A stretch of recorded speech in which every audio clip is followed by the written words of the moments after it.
আসসালামু আলাইকুম ওরহমতুল্লাহ।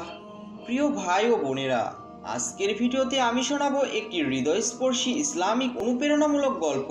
গল্পটি আমাদের শেখাবে সত্যবাদিতা আর আমানত রক্ষা কত বড় মর্যাদা আল্লাহ তাআলা তা দুনিয়া ও আখিরাতে দান করেন। অনেক বছর আগে এক ছোট্ট গ্রামে বাস করতেন এক দরিদ্র মানুষ।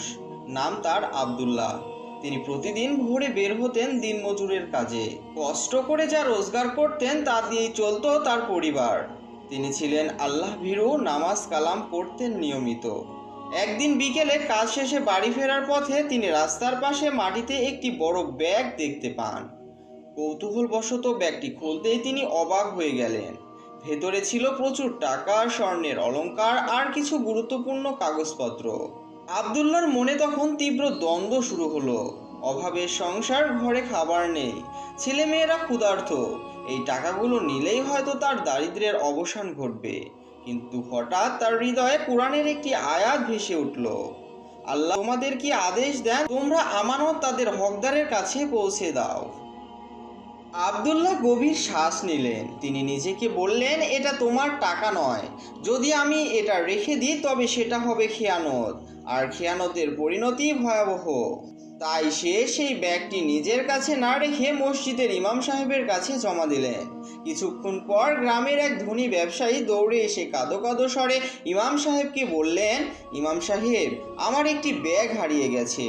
এর মধ্যে আমার জীবনের সঞ্চয় রয়েছে। ইমাম সাহেব তাকে শান্ত হতে বললেন এবং ব্যাগটি বের করে আনলেন।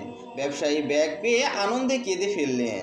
তখন ইমাম সাহেব ব্যবসায়ীকে বললেন, আব্দুল্লাহ নামের এক যুবক এই ব্যাগটি কুড়িয়ে পেয়েছে এবং আমার কাছে জমা রেখেছিল। ব্যবসায়ী তখন আব্দুল্লাহর বাড়িতে গেলেন এবং তাকে ডেকে বললেন, ভাই, এত টাকা পেয়েও আপনি লোভ করেননি। সত্যি আপনি এক মহান মানুষ। কৃতজ্ঞতা প্রকাশ করে তিনি আব্দুল্লাহকে তার দোকানে চাকরি দিলেন।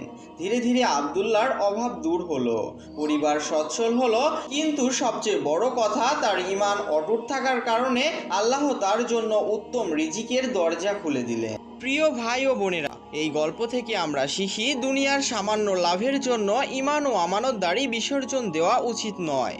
যে ব্যক্তি আল্লাহর ভয়ে হারাম থেকে বাঁচে, আল্লাহ তার জন্য হালাল রিজিকের দ্বার খুলে দেন।